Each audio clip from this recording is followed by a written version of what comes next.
My youngest son, Ivan, a pilot, contacted me. "Mum," he began, his voice tinged with unease.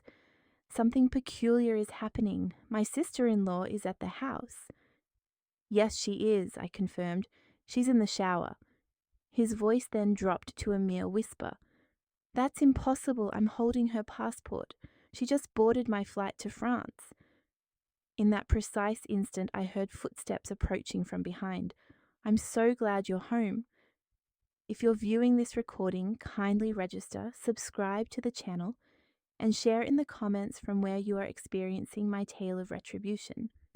I am keen to discover the extent of its reach. This morning, much like any other, I was diligently attending to the dishes following breakfast. My elder son, Stephen, had departed for his profession at an early hour, leaving the dwelling in a state of tranquil quiet.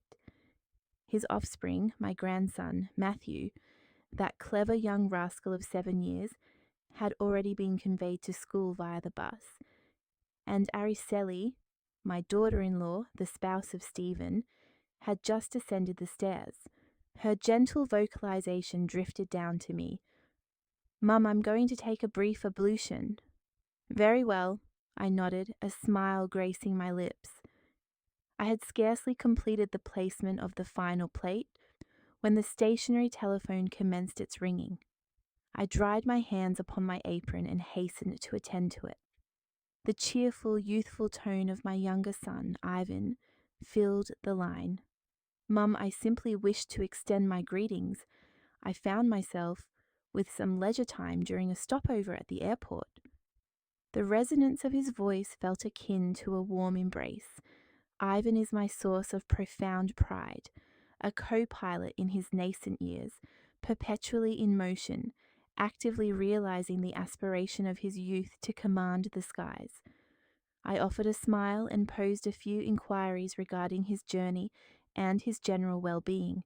He responded with hearty laughter, assuring me that all was exceptionally well and that his professional duties were proceeding without complication. However, his demeanor abruptly shifted, as if he were hesitant to impart something. "Hey, Mum, a rather unusual occurrence has transpired. My sister-in-law is presently at the house." I was filled with a sense of bewilderment. I cast my gaze towards the staircase where the sound of running water from the bathroom could still be discerned. "Naturally she is, my dear. Araceli is upstairs, availing herself of a shower," I responded with absolute certainty. Araceli had conversed with me less than 10 minutes prior, and she was attired in that particular white blouse she habitually wore within the confines of our home. How could I possibly be mistaken? Yet at the other end of the line, Ivan remained silent for a considerable duration. So prolonged, in fact, that I could discern his respirations. Subsequently, his voice adopted a gravely serious tone, imbued with a profound sense of astonishment. "Mum, that is utterly preposterous, for I am presently in possession of her passport. She has just embarked upon my flight, en route to France." I chuckled, convinced he must have misperceived. "Oh, my dear, you must have observed incorrectly. I distinctly saw Araceli moments ago. She even informed me of her intention to take a shower." I endeavored to articulate my thoughts calmly, seeking to alleviate his concern, but he did not reciprocate with laughter. He did not respond as he invariably did. He conveyed to me in a deliberate cadence, as if he were meticulously piecing together the sequence of events, that after all passengers had completed their boarding, he had briefly exited to retrieve some documents he had inadvertently left behind and had stumbled upon a passport lying near the departure gate. Initially, his inclination was to submit it to the airport personnel. However, upon opening it to ascertain its owner, he became frozen. The photographic depiction was unmistakably of Araceli. Her designation was clearly visible, unambiguous. There was no room for misapprehension. My cardiac rhythm began to accelerate, yet I strived to maintain composure. "Are you entirely certain, Ivan?" I inquired. That passport could belong to another individual, I ventured, although a minuscule prickle of disquiet had already begun to penetrate my consciousness. Ivan emitted a sigh, and his voice now carried a dual timbre of perplexity and unwavering resolve. Mum, I have just descended to the passenger compartment to verify her presence. She is seated in first class, adjacent to a gentleman who appears to be exceptionally affluent and distinguished. They were engaged in conversation at a very close proximity, as if they constituted a pair. Ivan's pronouncement struck me like a physical blow. I stood immobile, my grip tightening on the telephone receiver. My senses reeled. A pair, utterly unbelievable. I had just apprehended the voice of Araceli emanating from upstairs. I had just seen her in person within this very domicile, but at that precise juncture the sound of water from the bathroom ceased. I heard the bedroom door creak open and Araceli's voice descended the stairs. It was soft, yet sufficiently audible to cause me to start. "Mum, who is it?" I was seized by a surge of panic. My heart was hammering with such intensity that I felt it might rupture from my chest. "Merely an acquaintance of mine," I responded with haste, my voice betraying a tremor, and I quickly moved into the sitting room, endeavouring to evade Araceli's gaze as she peered down from the staircase, her hair still saturated. I closed the door and spoke into the telephone in a hushed tone, striving to mask my growing agitation. "Ivan, I have just heard Araceli. She is present. She has just completed her shower. Are you absolutely certain you did not err?" On the other end of the line, Ivan fell silent once more, and then his voice grew sharper. "Mum, that is not feasible. I have her directly before me on this aircraft. I am observing her at this very moment." I was rendered speechless, my mind a complete blank. I disconnected the call, my hands trembling so violently that I nearly let the receiver slip from my grasp. The sitting room suddenly felt oppressively confined, despite the brilliant sunshine illuminating the exterior. I sank onto the sofa, attempting to draw a deep inhalation, but my chest felt heavy with an unresolved query. If O'Reilly was indeed present, then who was the woman aboard Ivan's flight? And if the woman on the flight was indeed O'Reilly, then who was the individual in my home? A few minutes elapsed, and then Arai descended into the kitchen. She was attired in a pristine pale blue dress, her hair still slightly damp, and she offered a smile with her customary sweetness. "Mum, I shall be visiting the marketplace earlier than usual today. Would you desire any vegetables or any other provisions?" Her tone was gentle and familiar, as if no anomaly had occurred. I regarded her, attempting to muster a smile, but internally I felt as though I were carrying stones. "Yes, my dear. Kindly procure some tomatoes, I implore you," I replied, my throat dry. Araceli inclined her head. She retrieved her woven basket and departed the premises. Her silhouette vanished beyond the gate. I remained rooted to the spot, observing her departure, a tempest raging within my soul. I could not entertain the notion that Ivan was deceiving me. My son possessed no conceivable motive to fabricate such a narrative. He had invariably been a truthful child, exceedingly sensitive and demonstrative of affection towards his family. Yet Araceli, the daughter-in-law with whom I had cohabited for so many years, was also demonstrably before me, undeniably so. I posed the question to myself.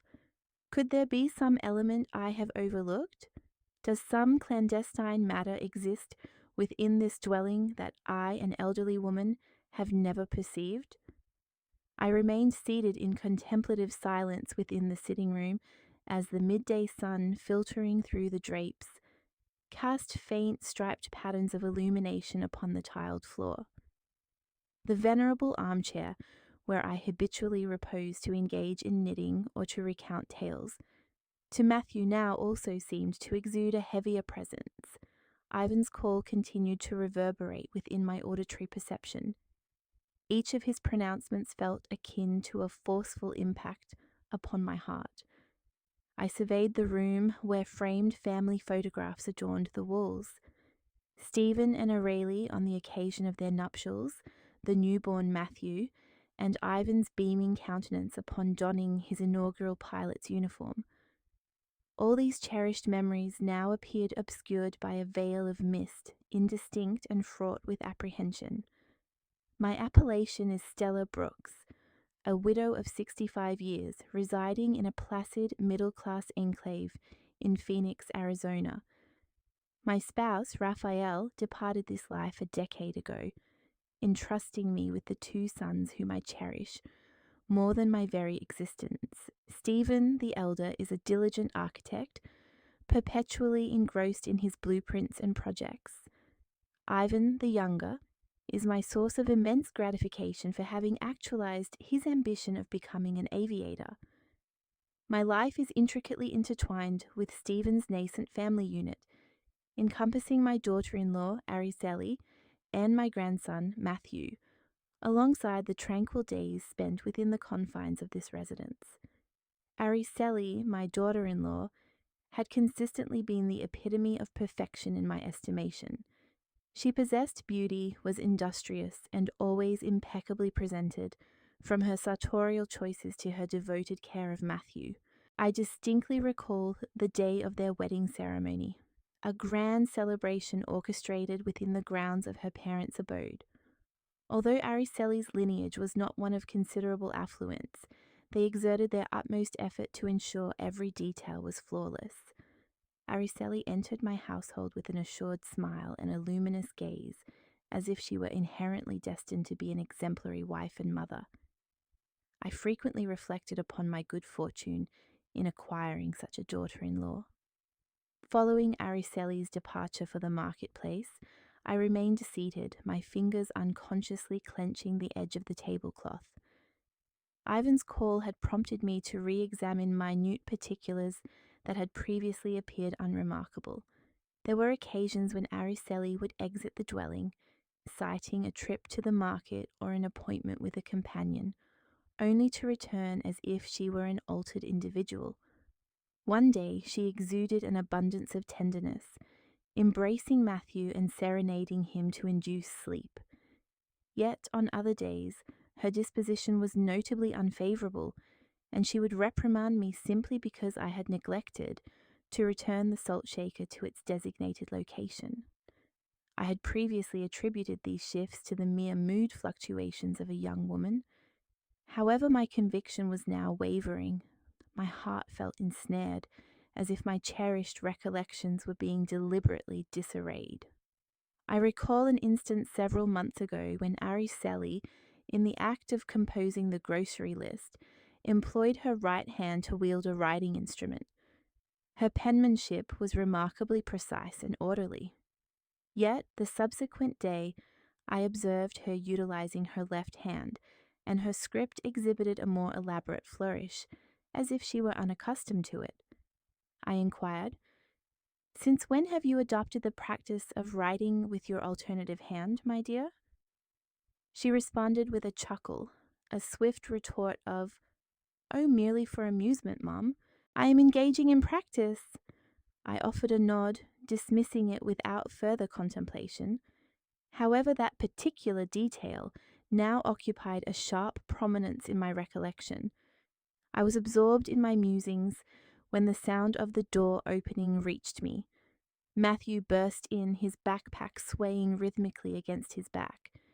He embraced me with a fervent hug, articulating in his distinct, chirping voice, "Grandma, the teacher commended me today for my exceptional drawing skills."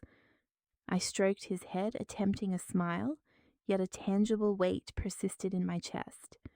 Matthew then took a seat and produced his notebook to present it to me. "Grandma, observe. Yesterday, my mother assisted me with my assignments using her right hand, and her script was exceedingly elegant. But today she employed her left hand, and the outcome was rather less refined." The youngster pointed to 2 pages within the notebook, one displaying neatly formed letters and the other exhibiting somewhat distorted ones. I examined the handwriting, and a profound sense of dismay washed over me. Your mother must have been occupied today. She was likely fatigued, which accounts for her altered script, I surmised, striving to conceal my consternation. However, Matthew looked up, his gaze imbued with innocent sincerity. Grandma, my mother exhibits peculiar behavior. On certain days, she embraces me with immense warmth, yet on other days, she barely acknowledges my presence. My grandson's pronouncements inflicted another piercing wound. I held him close, attempting to offer solace, but within my mind a profound sense of entanglement was commencing. Just then the doorbell chimed. I rose, opened the door, and encountered Mrs. Collins, my esteemed neighbour, standing there holding the platter that Araceli had lent her the preceding day. She offered a smile, her customary kind expression, yet a discernible curiosity flickered in her eyes. Stella, your daughter-in-law is exceedingly amiable, but yesterday I observed her handing me the platter with her left hand, and you previously informed me that she favours her right, did you not? That is rather peculiar, or perhaps she is ambidextrous. I managed a forced smile and responded, It is a distinct possibility, Helen. Would you care to partake in some tea? She accepted my offer and entered, but her comment had lodged itself within me like a splinter. It was not solely my perception. Even our neighbours had noted the disparity. I served her tea and we engaged in desultory conversation. However, the moment she departed, I sank back onto the sofa, my hand pressed to my chest. I felt utterly immobilized, as if the very foundations of my world were crumbling. That afternoon, I ventured into the garden, watering, can in hand, allowing the water to descend gently upon the daisies I had meticulously tended for years. The sun was beginning its descent. The shadows cast by the trees elongated across the expanse of the yard, yet my spirit could not find repose. The words uttered by Matthew, by Mrs. Collins, and Ivan's resolute voice on the telephone continued to swirl within my consciousness, akin to pebbles cast into a placid lake, generating persistent ripples. I was tending to the flora, yet my thoughts were elsewhere. I questioned myself. Am I now too advanced in years to perceive the anomalies occurring within my own abode, or have I intentionally averted my gaze, clinging to the illusion of the idyllic family I had always envisioned? Araceli returned from the marketplace, her woven basket in tow. However, what immediately drew my attention was that she was carrying it with her left hand. I possessed a vivid recollection that Araceli invariably employed her right hand, from the manner in which she held a knife for chopping vegetables to the way she styled Matthew's hair. I stood observing her as she placed the basket upon the kitchen table, and I inquired in a subdued tone, "What provisions have you acquired, Araceli?" My vocalization attempted a semblance of naturalness, but within a wave of suspicion was steadily intensifying. She responded with a polite smile. I have procured some tomatoes, cilantro, and fresh fish. Mum, I intend to prepare the roasted fish that you find so delectable this evening. Does that meet with your approval? Her voice retained its characteristic softness, but I found myself unable to disregard her hand gestures. The left one? No, the right one. I offered a nod and turned away, feigning a need to tidy the table, but my heart was pounding erratically. Was I merely fabricating these observations, or were these subtle indications attempting to convey a message to me? During the evening repast, the entire family convened at the dining table. Stephen appeared fatigued following a protracted day of professional endeavours, yet he still offered a smile to Matthew and inquired about his scholastic experiences. Araceli partook of her meal with deliberate movements, exhibiting refinement, and even addressed Stephen to remind him, "Dearest, the parent-teacher conference is scheduled for the subsequent week, so I implore you to secure the day off." I regarded her, endeavouring to discern the daughter-in-law of whom I was so profoundly proud. However, within my mind, Ivan's pronouncement persisted. She is seated in first class, adjacent to a gentleman. I bit my lip, attempting to suppress the surge of anguish, but it felt like an intractable obstruction in my throat. A mere 3 days thereafter, the entire dynamic had irrevocably altered. During dinner, Matthew inadvertently dropped a drinking glass, resulting in water splashing across the tablecloth. I swiftly procured a cloth to effectuate a clean-up, remarking with a light-hearted tone, "It is quite all right, my dear. Exercise greater prudence." However, Araceli, seated opposite him, abruptly displayed a frown and declared in a sharp, accusatory voice, "Matthew, why are you so exceedingly clumsy? Exercise greater caution." I was rendered momentarily speechless, directing my gaze towards Stephen. He too frowned and articulated in a hushed tone, "Araceli, it was an unintended occurrence. That is all." She pivoted, a spark of ire igniting in her eyes. "You consistently champion him, and I invariably find myself cast in the role of the antagonist within this household." The atmosphere at the table became palpably heavy. Matthew lowered his head, his eyes brimming with unshed tears. I embraced him, experiencing a profound sense of sorrow. Merely a few days prior, Araceli had affectionately reminded him about his schooling, and now she presented herself as an entirely transformed individual.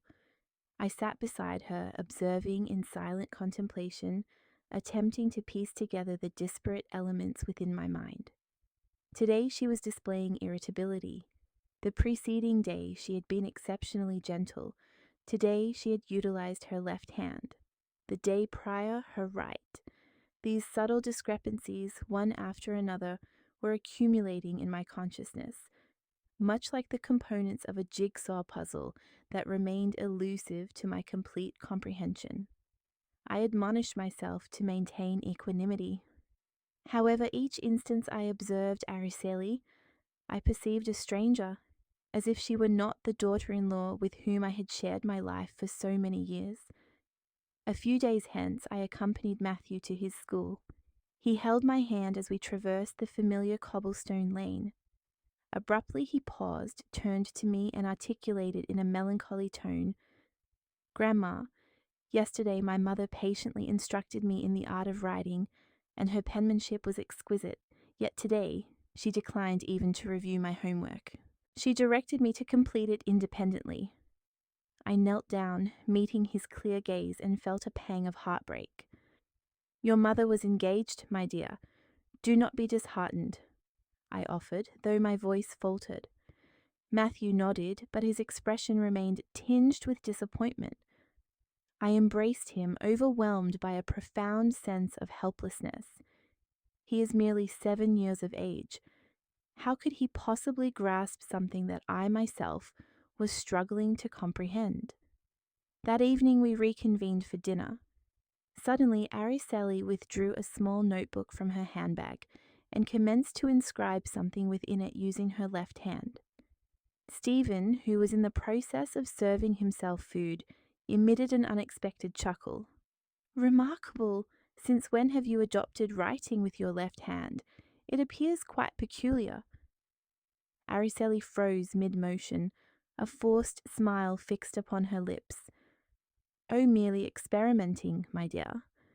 She hastily returned the notebook to her bag, but I detected a fleeting expression of apprehension in her eyes. Stephen simply shook his head, refraining from further comment, but I was acutely aware that he too had perceived something unusual.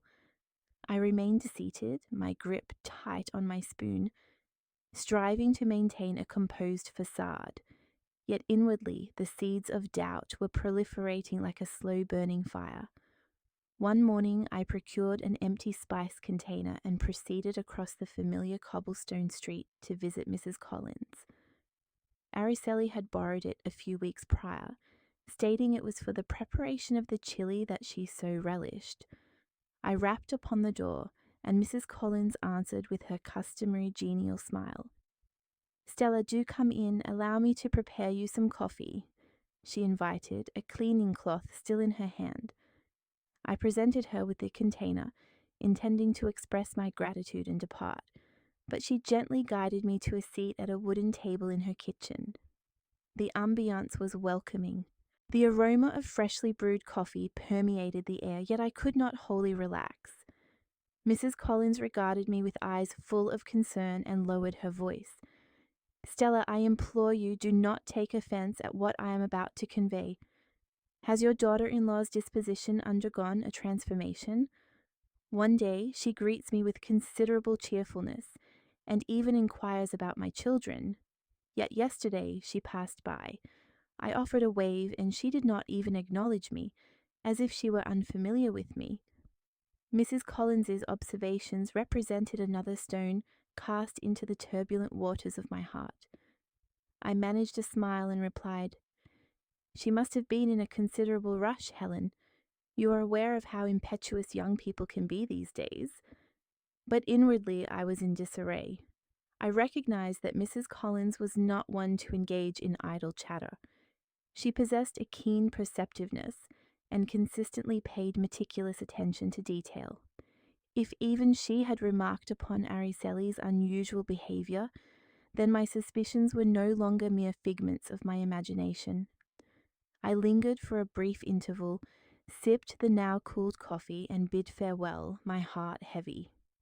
On my return journey, I passed by Mr. Johnson's establishment, where I habitually procured sweet bread for Matthew. Mr. Johnson was positioned behind the counter, and upon perceiving me, he offered a smile. "Mrs. Brooks, what can I procure for the little champion today?" I requested some pastries, and he then inquired, "You are Stephen's mother, are you not?" "His wife visited a few days ago." Such a pleasant individual, she even remarked upon the exquisite taste of my bread. However, this morning she returned with a discernible frown. She purchased the bread without even offering a word of thanks. She simply departed. I froze, my fingers tightening around the handle of my purse. "She must have been fatigued, Joe," I responded, my voice trembling. I expressed my thanks hastily and departed. Mr. Johnson's words served as another piercing blow, deepening the burgeoning doubts within me. Upon my arrival home, I prepared myself a cup of tea and took a seat on the veranda. A gentle breeze stirred, carrying the perfumed essence of the daisies from the garden. My gaze drifted towards the thoroughfare that led to the marketplace, a route Araceli frequently traversed. Suddenly I observed her returning, her shopping bag in hand, but she offered me a greeting in a curt tone. "Good afternoon, Mum." Absent was any trace of a smile or the effervescent joy she had displayed yesterday when she boasted of securing a favourable price on the cilantro. I nodded and responded in a low voice, "You have returned already." However, inwardly I could not refrain from scrutinizing her more intently. The blouse she was presently wearing was a deep navy blue, a stark contrast to the white blouse she had donned upon her departure. I attempted to inquire in a gentle tone, "Pray tell, why did you change your blouse?" Araceli paused for a fleeting second before offering a swift reply. "Oh, a stain unfortunately rendered it unsuitable, necessitating a change." A partial smile touched her lips, and she hastened into the kitchen. I remained standing, the teacup clutched in my hands, feeling as though an immense weight were pressing down upon my chest. The words articulated by Mrs. Collins, by Mr. Johnson, and the manner in which Araceli responded to my inquiry. Every element compelled me to cease my wilful ignorance. That evening we were all partaking in dinner. Matthew was recounting his day at school with his characteristic cheerful cadence, but I noted that Araceli offered mere nods, refraining from any verbal engagement, a deviation from her usual demeanour. When Stephen inquired, Have you concluded your meal so that your mother may clear the plates? Matthew abruptly turned to me and articulated with innocent candour, Grandma, oh, my mother did not sing me to sleep, but yesterday she did sing that song, Quito Lindo, that you always sing to me, and it sounded remarkably beautiful. I glanced towards Araceli, who was serving herself food without any discernible reaction. However, Matthew's words pierced my heart like a sharp needle. That particular lullaby, that Quito Lindo, which I used to sing to Stephen and Ivan, was known only to Araceli and myself within this household. Why did she perform yesterday but not today? How did she alter so swiftly? I rose to clear the dishes, but my thoughts were elsewhere, replaying moments when Arai would depart, claiming to visit a friend only to return with an unfamiliar expression. One instance, she brought a vibrant arrangement of blossoms, attributing them to a friend's generosity. Yet on another occasion she reacted with irritation when I inquired, Where did you venture today that you arrived so late? These occurrences, once dismissed as trivial, now appeared as crucial fragments of a significant mystery. The idea that Araceli was concealing something from me was difficult to accept, but every utterance, every subtle gesture on her part, fueled my growing suspicion. Later that evening, after tidying the kitchen, I settled at the dining table and retrieved an aged journal from a drawer. My hand trembled as I penned the initial entry. 300 in the afternoon, Araceli departs for the market, returning at 6 in the evening, attired in a cerulean blouse, exhibiting an irascible demeanour. I wasn't entirely sure of my actions, but I recognized the futility of continuing to feign ignorance. I continued to chronicle. Yesterday she softly sang Matthew to sleep. Today she was distant, silent. Each word felt like a weighty inscription, solidifying my burgeoning doubts into tangible reality. My journal was now replete with observations regarding Araceli. Every line represented a facet of my uncertainty, akin to sketching a portrait I was too apprehensive to fully confront. I sat in the kitchen, my gaze fixed upon the notebook, my spirit heavy. I could no longer bear the burden of these thoughts in solitude. They surged and receded like relentless tides, leaving me adrift in a sea of bewilderment. I yearned for someone to confide in, someone who would genuinely comprehend, refrain from judgment, and avoid hasty conclusions. My mind immediately turned to Carol, my closest companion, who had been by my side since our youth, when we would sit and knit beneath a tree, sharing the intricacies of our lives. With a tremor in my voice, I reached for the telephone. Carol, are you available this afternoon? Let's meet at the corner cafe. I need to speak with you. Carol's response was immediate, her voice as comforting as ever. Stella, I can sense something is amiss. Wait for me, I'm en route. A measure of relief washed over me, yet the underlying anxiety persisted. I donned my well-worn shawl and ventured out to the modest establishment on the corner, a place where Carol and I had weathered countless storms and celebrated numerous joys. The familiar ambience remained, with its dark wooden tables and the inviting aroma of freshly brewed coffee. I selected a secluded corner booth, where the subdued lighting would afford us privacy. I cradled the warm mug, but my spirit felt chilled. I pondered how I would articulate these suspicions, how I could bring myself to admit that I was questioning my own daughter-in-law. Carol arrived, clad in a light sweater and carrying a bag brimming with fresh produce. She sat opposite me, her gaze direct, sharp yet infused with warmth. Stella, just looking at your face, I know something significant is troubling you. Come, let it out. What has you so worried? I drew a deep breath, striving to maintain composure, but the words caught in my throat. I recounted the events succinctly. Ivan's call from the airport, Araceli's passport, the woman bearing an uncanny resemblance to her on the flight, and the myriad subtle details I had meticulously recorded, from the shift in her handwriting to the abrupt change in her temperament. I produced the journal from my bag and presented it to her. Here, I've documented everything. I'm uncertain if I'm fabricating these concerns, but I can no longer remain oblivious. Carol flipped through the pages, her brow furrowed. She perused my hurried script with deliberate care. You've observed everything, Stella, she stated gravely. Each time she departs and returns, it's as if she's a different individual. What do you surmise is occurring? I shook my head, my grip tightening on the coffee cup. I haven't the faintest idea, Carol. I'm simply terrified that Aurelie is hiding something, afraid that our family might fracture if I delve deeper. Yet I cannot desist. I must ascertain the truth.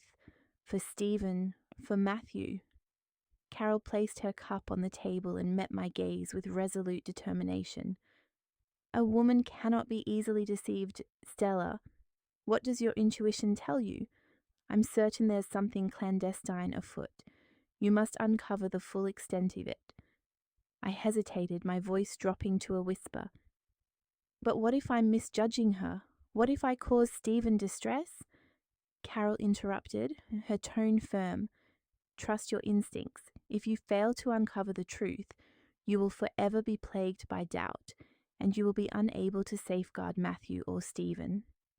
At that very moment, Mrs. Jenkins, a vendor at the market whom I knew well, entered the cafe. She recognized me and offered a smile. Mrs. Brooks, what a pleasant surprise. Last week I encountered your daughter-in-law at the market. She was remarkably gracious, even purchasing an extra bunch of cilantro. However, this morning she reappeared looking quite somber. She didn't even offer a greeting. She simply bought her provisions and departed. Is everything all right with your daughter-in-law?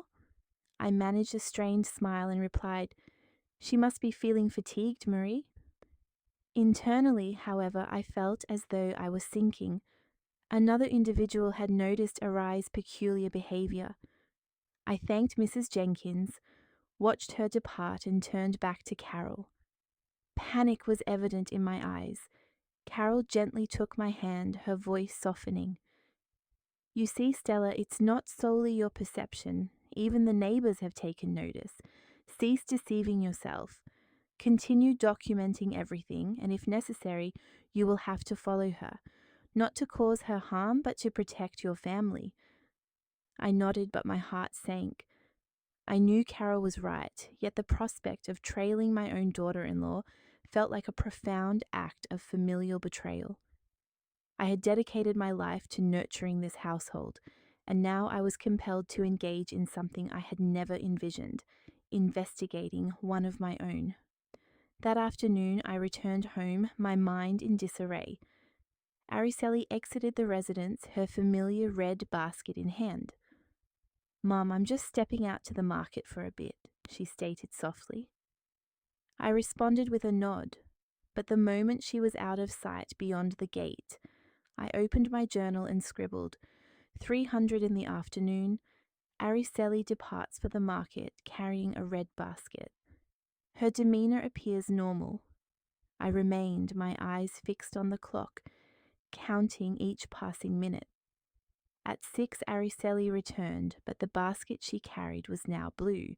Surprised, I inquired, Did you switch baskets?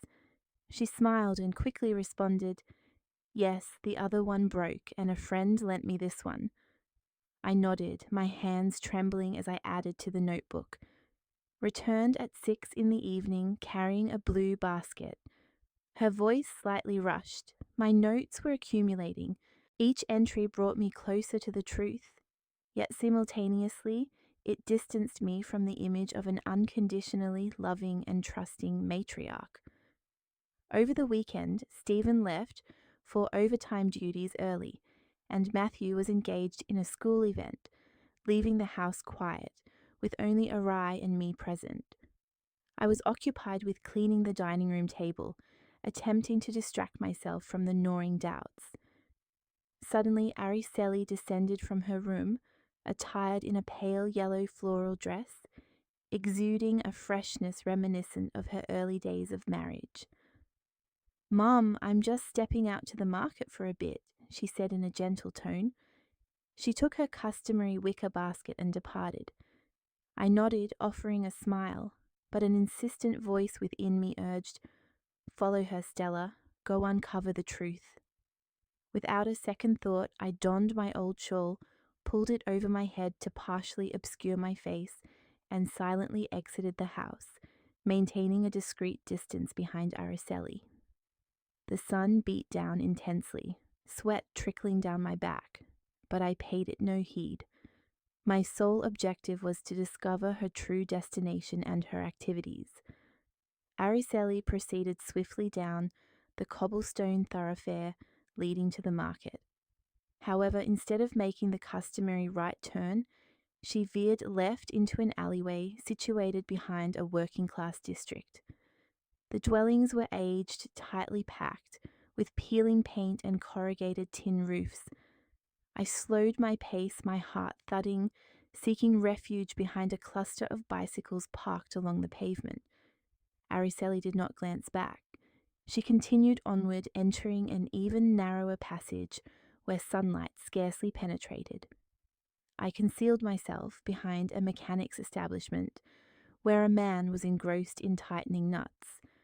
I observed Araceli halt before an old wooden door, tap softly, and then enter, vanishing from sight. I stood frozen, my breathing ragged, my head reeling. What was my daughter-in-law doing in such a place? This was neither the market nor any of the residences of friends she had mentioned. I longed to approach, to knock, and to confront her directly, but my feet felt rooted to the spot. I was paralyzed by the fear of the truth, the dread that my discovery would shatter everything. Ultimately, I turned and retreated home, my mind teeming with unanswered questions, each step feeling heavier than the last. I had barely pushed open the gate when I stopped abruptly. Araceli stood in the kitchen chopping vegetables, wearing a white blouse, a stark contrast to the floral dress she had worn earlier. Her expression was one of displeasure, and she regarded me with cold, piercing eyes. "Where did you go, Mom? That you're just returning now?" I remained motionless, my mouth dry, utterly incapable of speech. Only moments before I had witnessed her enter that alleyway, clad in a yellow dress. How could she have returned so swiftly? "And this blouse?" I stammered. I just went for a walk, that's all." Araceli offered a curt nod, her gaze sending a shiver down my spine. I proceeded to my room, feigning a search for something, but in truth, I sought to escape that penetrating look and to calm my rapidly pounding heart. That evening, I was engaged in knitting when Matthew burst into my room, his cheeks flushed from playing in the garden. He clutched my legs, sobbing, "Grandma, Mum yelled at me just for dropping a pencil, not like yesterday. Yesterday, she was so nice she even hugged me." I embraced Matthew, stroking his head, but inside I felt a consuming fire. "Your mother was tired, sweetheart," I murmured, my voice trembling. "Don't be sad." Matthew buried his face in my shoulder and whispered, "Grandma, I want the mum from yesterday." I held him tighter, tears on the verge of falling. My grandson's words pierced me like a dagger, deepening my suspicions. That night, sleep eluded me. I lay in bed, my eyes wide open, staring at the ceiling. The images replayed relentlessly in my mind. Araceli in the floral dress entering the alley, Araceli in the white blouse in the kitchen, and Ivan's voice, "She's on my flight." I retrieved the notebook from the drawer and penned a sentence, hesitant even to believe it myself. Perhaps they are not the same person. The words felt like a curse, causing me to tremble.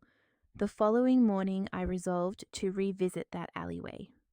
I could no longer endure the pervasive doubt. I took the family photograph from the living room, the one depicting Araceli beaming beside Stephen and Matthew. Clutching it tightly, I departed, resolute yet apprehensive. The alley was as it had been the previous day, silent and sombre. I paused beside a corn stand where a middle-aged woman was fanning charcoal embers. I presented the photograph and asked, "Excuse me, have you seen this young woman in the vicinity?"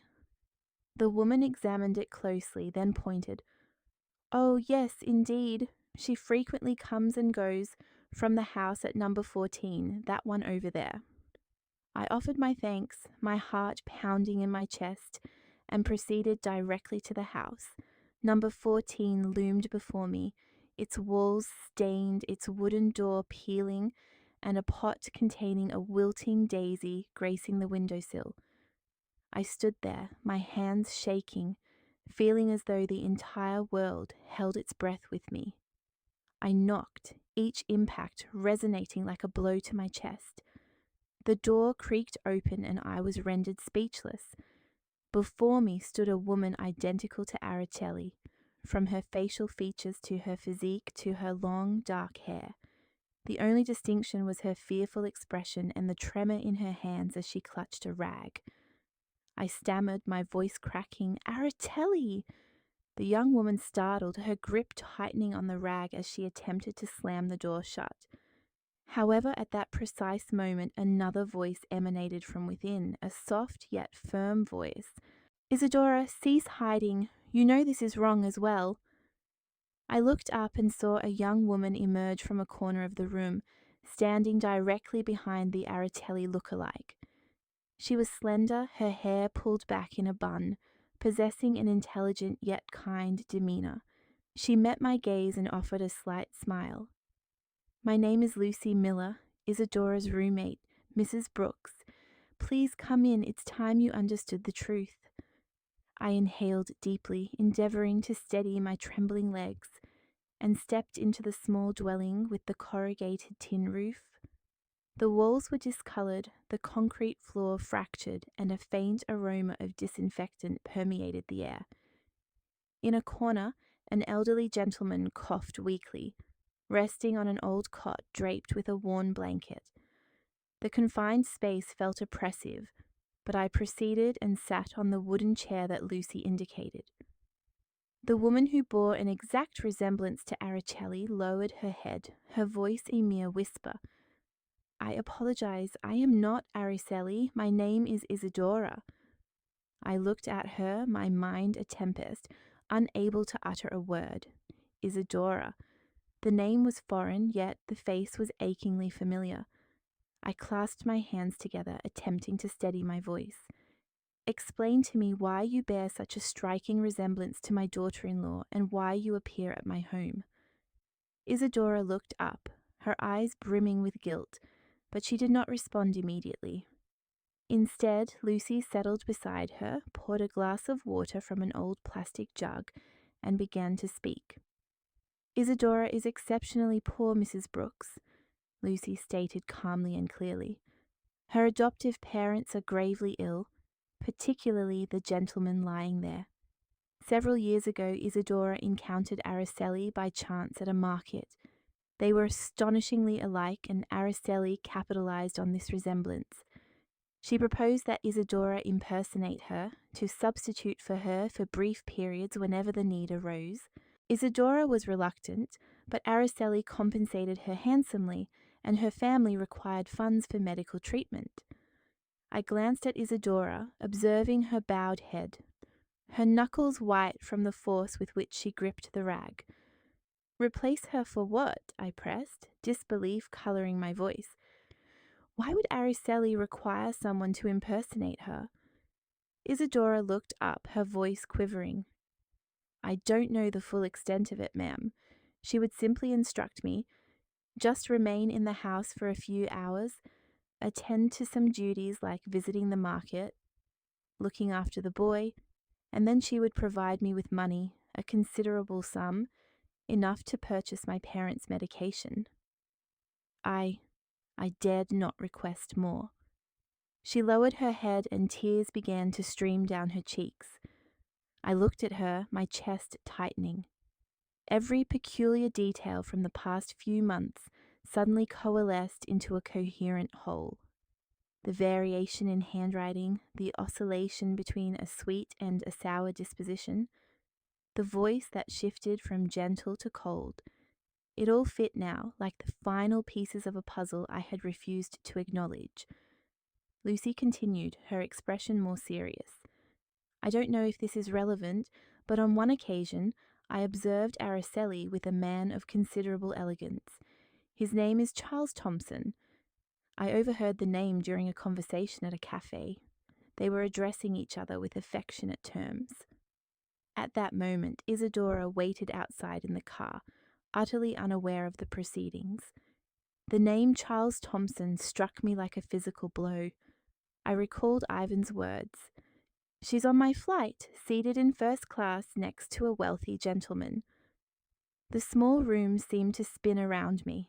I attempted to maintain my composure, but my hands trembled so violently that I knocked over the glass of water. Lucy hurried to clean the spill, but I merely shook my head. My voice was choked with emotion. Araceli is deceiving my family. Isadora dissolved into sobs, her voice muffled. I am so dreadfully sorry, ma'am. I never intended to cause any harm. I simply wished to support my parents. I looked at this young woman, her face identical to Araceli's, yet her eyes reflected profound sorrow and regret. My initial inclination was anger, to erupt in a torrent of accusations. However, witnessing Isadora's distress, I felt only a surge of pity. She was not the architect of this deception, but merely a pawn in Araceli's elaborate scheme. Everything I believed was crumbling before my eyes. I rose, striving to project a firm tone. Isadora, do you know where Araceli is currently? Do you have any knowledge of her activities when she requests your impersonation? Isadora shook her head, her tears continuing to fall. I do not know, ma'am. She would simply instruct me to do as she asked, and she would compensate me. I dared not inquire further. Lucy placed a comforting hand on her shoulder and then addressed me. Mrs. Brooks, I understand this is profoundly distressing for you, but Isadora is also a victim. She had no other recourse. I surveyed the humble dwelling, the faint cough of the man on the cot echoing in the background. I comprehended Isadora's desperation, yet it did not diminish the sting of betrayal I felt. I clenched my fists, attempting to suppress the tears. I do not hold you accountable, Isadora, but I must uncover the truth. I need to protect my son and my grandson. I stood, feeling the weight of the world collapsing upon me. Thank you, Lucy, for revealing the truth. I shall return. I departed the house, the bright sunlight momentarily blinding me, but my heart remained encased in ice. The following morning, I returned to that narrow alleyway, the stained walls and peeling wooden door having become a haunting obsession. The sun remained intense, but an internal chill permeated me as though I were carrying a frigid wind of unresolved doubts. I knocked on the door of number 14, clutching the family photograph as if it were a protective charm, a source of courage to confront the truth. This time Isadora appeared less apprehensive. She opened the door with a demeanour that was still reserved but noticeably calmer, and invited me in. Mrs. Brooks, I anticipated your arrival. Please come inside. The house remained small, with that persistent scent of disinfectant and the faint coughing of the man on the cot. I sat on the worn wooden chair and looked at Isadora. She wore a simple blouse, her hair loosely gathered in a bun. She seemed weary but no longer frightened. I took a deep breath and said in a low voice, Isadora, I wish to meet your adoptive mother. I need to fully comprehend this situation. Isadora nodded and led me to a corner of the room where a very frail woman with entirely white hair lay in bed, her clouded eyes fixed on the ceiling. This was Mrs. Jones, Isadora's adoptive mother. I gently took her delicate hand and introduced myself. I am Stella Brooks, Stephen's mother, Araceli's husband's mother. Mrs. Jones looked at me, her breathing laboured, and spoke in a weak voice. Isadora is not my blood relative. I adopted her when she was a newborn. Her words struck me with the force of a hammer blow. I froze, my heart accelerating, but I managed to speak with a semblance of calm. Please, tell me how all of this unfolded. The lady coughed, then slowly began to recount a narrative I was wholly unprepared for. Many years ago, she began, her voice trembling, I was a nurse at a hospital in a small town. A family in extreme poverty had twins. They were so destitute that they could only afford to keep one. The mother was weeping. She declared she could only keep one child. The other they intended to abandon.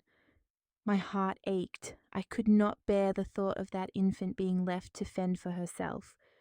Consequently, I adopted her. That is Isadora. She paused for a protracted cough and then gazed at Isadora with profound affection. I raised her as my own, but I know she has always longed to discover her biological parents. I possess nothing to offer her but my love and this house. I sat there, gripping the edge of the chair, my head spinning. Do you know who Isadora's biological parents are? I inquired, my voice trembling. Mrs. Jones shook her head. I only know they were a humble family from a nearby town. I did not press for details. My sole concern was to save the child. I looked at Isadora, her head bowed, tears coursing down her cheeks. Mrs. Brooks, I have no knowledge of my biological parents, she stated, her voice choked. But when I encountered Araceli, I thought perhaps she might know something. She resembles me so closely, yet she never divulged anything to me regarding that matter. I felt a suffocating sensation. I requested Mrs. Jones to allow me to examine her old documents, hoping to uncover a clue. She gestured towards an old wooden dresser. Isadora retrieved a yellowish paper envelope and handed it to me. Within the confines of a document, I discovered a replica of certain hospital records bearing Isadora's birth date. Perusing them with haste, my heart seized. Isadora's birth date mirrored precisely that of Araceli, which I had observed on her documents at the time of her union with Stephen. Clasping the papers with quivering hands, I gazed at Isadora. You and Araceli could be identical siblings, I articulated, my voice faltering. Isadora dissolved into tears, shielding her countenance. So Arai is my sister. Why did she conceal everything from me? Why did she compel me to undertake all of that? I observed her, my spirit fractured. I recollected the periods when Araceli frequented my abode, radiant and self-assured, as if destined to embody the quintessential wife and mother. I had cherished her. I had believed she would bestow happiness upon Stephen. Yet, now I understood that she had not only betrayed my family, but had also exploited her own sibling, utilizing her as a surrogate to conceal secrets I dared not even contemplate. Rising, I placed my hand upon Isadora's shoulder, my voice, though resolute, failing to mask my sorrow. Isadora, from this day forward I shall not permit anyone else to exploit you. I shall assist your parents with their affliction, but in return you must cooperate with me. I must bring this verity to light for Stephen, for Matthew. Isadora nodded, tears still streaming. I will aid you. I no longer wish to dwell within this deception. I beheld her, perceiving sincerity in her eyes, and for the first time a flicker of optimism ignited amidst the tempest. I departed the dwelling and navigated the narrow passageway, my soul in disarray. I passed a vibrant marketplace where throngs of people engaged in commerce and merriment. However, within my mind, the pronouncements of Mrs. Jones echoed with the resonance of bells. Two identical twins, one abandoned, the other nurtured, and now their fates had converged within my own household. I returned home, my spirit a wreckage, akin to a landscape after a conflagration. The truth concerning Areli and Isadora, the hidden secret of the twins, weighed upon my chest like an immense boulder. I found myself at a precipice, utterly unprepared to confront my daughter-in-law, the woman who had deluded us all, and to divulge the truth to Stephen and Matthew. That evening I contacted Ivan. My tone was steady, though my heart trembled. Ivan, you must return home tomorrow evening. There are matters requiring your clarification. Ivan expressed surprise, his voice betraying concern. Mum, has something significant transpired? I replied with directness. Simply come, dear, I require you, and if you could bring Aureli's electronic passport. He posed no further inquiries, merely stating, Yes, Mum, I shall be there. I disconnected the call and sat, feeling as though the entire world were collapsing. I knew that the following evening would be indelibly etched in the family's collective memory. The subsequent day, I arose at dawn and orchestrated an elaborate family repast. I laid a pristine white tablecloth upon the table and kindled several candles. I prepared the chili that Stephen so relished and the roasted fish that Matthew perpetually requested. My intention was for this dinner to be exceptional, not for celebration, but to demarcate a definitive before and after. I was in the kitchen, mincing vegetables, yet my thoughts were elsewhere, oscillating between that shadowed alley and Isadora's pronouncements. I affirmed to myself the necessity of fortitude for Stephen and Matthew, yet each stroke of the knife felt like a laceration to my own heart. Stephen arrived home as dusk began to settle, weary from his labours. Observing the prepared table, he expressed surprise. What are we commemorating? Why have you prepared so much sustenance, Mum? I offered a smile, striving for an impression of composure. I merely desired for us all to partake in a pleasant dinner. Be seated, dear. Aurelie entered, adorned in a pale blue gown, a gentle smile gracing her lips. Though a discernible nervousness flickered in her eyes, Matthew darted forward, embracing my legs. Grandma, the fish smells divine. I gently caressed his head, a lump constricting my throat. I knew that following this evening, Matthew's innocent smile might never again possess its unburdened gaiety. We convened at the table, and initially the ambience was animated. Stephen recounted anecdotes from his work. Matthew spoke with evident enthusiasm about a drawing he had created at school. Araceli offered occasional affirmations, yet I discerned a slight tremor in her hand as she held her spoon. I inhaled deeply and gestured to Ivan, who was awaiting instructions outside. He entered, and immediately behind him Isadora appeared, clad in a simple dress, her visage a precise replica of Araceli's, yet her expression was fraught with anguish. A hush fell over everyone at the table.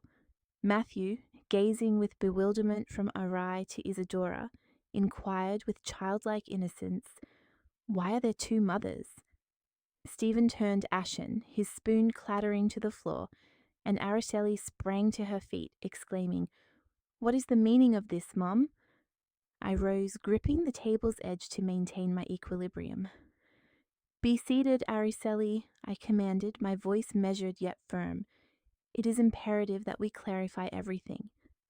I commenced recounting the narrative, each word inflicting pain upon my very being. Ivan's call from the airport upon spotting her en route to France, despite her purported presence at home, the instances of her hands switching script, her fluctuating demeanor, at times tender, at others severe, and finally my excursion to the alley where I encountered Isadora and uncovered the twins' secret. "You and Isadora are twin siblings," I declared, fixing her gaze. "You exploited your sister to conceal the truth. Articulate the verity." Araceli trembled, her complexion as pale as parchment. She cried out, attempting a defense. "She is fabricating this entire charade to humiliate me. How dare you?" But Yvonne approached and deposited a stack of documents upon the table with a resounding thud. "This is a copy of your electronic passport, complete with the entry and exit stamps from France," he stated, his voice unyielding. "You cannot simultaneously be at home and traversing France." Araceli's gaze fixated upon the documents, her lips compressed, rendering her speechless. Matthew, seated beside her, suddenly interjected with a voice both innocent and pained. "It's true, Grandma. Some days my mom is an angel, and other days she is exceedingly unpleasant. I do not care for the unpleasant, Mum. My grandson's pronouncement struck me like a dagger, and I struggled to suppress my tears. The atmosphere in the room grew so heavy it was arduous to draw breath. I nodded and signaled to Lucy, who had just entered through the rear portal. She stood there, her gaze sharp, and addressed the assembly. I observed Araceli with Charles Thompson. They addressed each other affectionately, and it was she who engaged Isadora to impersonate her and deceive the family. Stephen turned towards his wife, his voice choked with emotion. "Is it true, Araceli? Tell me, is it true?"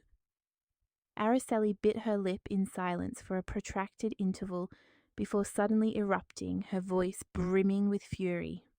"Yes, it is true. I possess a paramour. I am utterly weary of this meagre existence. I am repulsed by my role as daughter-in-law in this household. Charles affords me a life 100-fold superior. And you, Stephen, you are utterly inept." Her words detonated like an explosive device within the room. Stephen froze, his fists clenched so tightly they appeared alabaster. Matthew succumbed to tears and fled into my embrace, his voice trembling. "Grandma, what did my mum say?" I held him tightly, tears coursing down my cheeks. I looked at Araceli, my heart shattered. She stood there, her countenance devoid of emotion, exhibiting not a shred of remorse. Stephen rose, his voice quivering. "Araceli, do you truly believe that?" She turned and departed without a response. Isadora, who had remained silent on the periphery, suddenly spoke, her voice low yet distinct. "Sister, you need not have inflicted such pain upon them. I merely wished to assist you, but I never fathomed you would proceed to such lengths." Araceli cast a resentful glance at her but remained silent, merely turning and exiting.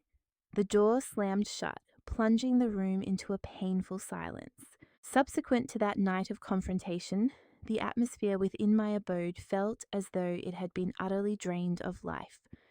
The living area, once resonating with Matthew's laughter and Stephen's conversations, was now enveloped in a suffocating quietude. I had dedicated my entire existence to my family, yet now I felt akin to a survivor of a cataclysm, standing amidst the devastation of the home I had so diligently nurtured. Araceli departed, her parting words imbued with bitterness, leaving Stephen with a vacant stare and Matthew with unadulterated tears. I understood implicitly that everything had irrevocably changed. A week later, Stephen and Araceli proceeded to the courthouse for their divorce proceedings. I abstained from attending, but Stephen apprised me of the event subsequently, his voice devoid of emotion, as if his very spirit had been extinguished. "Mum, she did not acknowledge me or Matthew. She affixed her signature to the documents and departed with that individual as though we had never existed." I sat beside him, clasping his hand, fighting to suppress my own tears. Araceli made no claim for custody of Matthew, as if the boy were merely a player in a drama that had ceased to interest her. My heart ached, not only for Stephen, but for Matthew, a 7-year-old boy who did not deserve such abandonment. "Do not distress yourself, my dear," I conveyed, my voice trembling.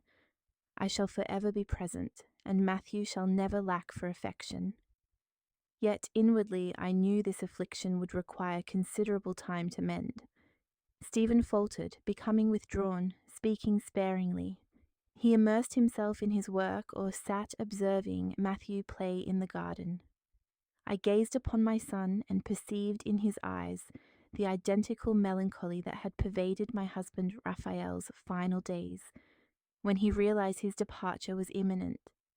I yearned to embrace him, to reassure him that all would be well. However, I lacked the words to begin. Fortuitously, Isadora materialized, a silent beacon in the encroaching darkness. She visited the residence daily, bringing containers of nourishing meals, engaging in play with Matthew, and assuaging his tears when he inquired, "Auntie, where has my mum truly gone?" I observed Isadora, recognizing the striking resemblance to Aracelis' features, yet discerning a fundamentally different spirit. She was benevolent, patient, and consistently managed to elicit laughter from Matthew. One afternoon, I witnessed Matthew spontaneously run to embrace Isadora, his voice brimming with youthful exuberation. "Mom, Isadora, teach me how to sketch a small avian." A pang of surprise, followed by a tightening of my heart, struck me. The boy was addressing her as Mom, with a carefree smile I had not witnessed in an extended period. Isadora chuckled and gently stroked his head. "Certainly, my darling, but you must render it most exquisitely so that I may admire it." I stood transfixed, tears streaming down my cheeks. Matthew's innocent pronouncement served as a balm, soothing my anguish. I understood that Isadora had not merely assumed Aracelis' role during the period of deception, but was becoming an integral part of our family through her own genuine heart. One evening, as I tidied the kitchen, Stephen summoned me to the living room. He stood there, holding a delicate ring, his hands quivering. His expression was a complex blend of trepidation and resolve. Isadora stood beside him, her cheeks flushed, her eyes alight with emotion. Stephen knelt, his voice faltering. "Isadora, I do not wish to squander any further moments. You have reintroduced light into my existence and Matthew's. Will you consent to become my wife and Matthew's mother?" Isadora dissolved into tears, her gaze seeking my affirmation. I approached, took her hand, and nodded gently. "You merit this, my dear. You have long been a cherished member of this family." She embraced me. Her tears dampened my shoulder, and I sensed that this was the precise juncture at which my family began its process of healing. Stephen and Isadora's matrimonial ceremony transpired shortly thereafter. It was an understated affair, yet imbued with profound love. I observed the crimson roses adorning the garden fence, listening to Matthew's joyous exclamations as he, clad in his miniature suit, stood as his father's diminutive best man. Ivan returned from a professional assignment and stood beside his brother, his smile as radiant as the day he first donned his pilot's attire. I occupied a front row seat, tears of joy streaming down my face. These were not tears of sorrow, but of profound happiness. I gazed at Isadora in her simple wedding attire, holding Stephen's hand, and I comprehended that my family had discovered a heart of sincerity. Following the departure of deceit, life gradually resumed its customary rhythm. Isadora continued to lead her modest existence, showering Stephen and Matthew with unwavering affection. She prepared comforting meals and sang lullabies to Matthew, the same cielito lindo that I had sung to my own sons. Each evening she sat beside Stephen, attentively listening to his discourse on blueprints and projects, her gaze alight with pride. Matthew no longer inquired about his other mother. He simply snuggled with Isadora, addressing her as Mom with a radiant smile. I surveyed my family and perceived the gradual mending of their emotional wounds. One late evening, I found myself seated on the veranda. A gentle breeze rustled through the garden. Matthew's laughter emanated from within, intermingled with Isadora's melodious voice. I peered inside and observed Stephen engrossed in his work, while Isadora prepared a cup of tea for him, placing it within his reach and bestowing a tender kiss upon his forehead. A smile graced my lips, and my heart finally found its repose. I contemplated the arduous journey I had traversed, from the nascent seeds of doubt through Ivan's urgent call to that shadowed alley where the truth was unearthed. The verity had been harsh, but as my late husband Raphael was wont to declare, "The truth shall set you free, Stella," and so it transpired. The truth liberated us, introduced Isadora into our lives, and bestowed upon us a renewed beginning, far more luminous and joyous. The account you have just perused has undergone alterations in names and locations to safeguard the identities of the individuals involved. Our intention is not to cast judgment, but rather to foster reflection, in the hope that someone will pause and consider the plight of countless mothers enduring silent suffering within their own homes. I genuinely ponder, were you in my predicament, what course of action would you select? Would you opt for silence to preserve tranquility, or would you summon the courage to confront all to reclaim your voice? I earnestly seek your perspective, for every narrative serves as a candle, capable of illuminating the path for another. May God continually bestow his blessings, and I remain convinced that valor guides us towards brighter days. Meanwhile, upon the concluding screen, I shall present two of the channel's most cherished narratives. I am confident they will captivate you. I express my gratitude for accompanying me thus far.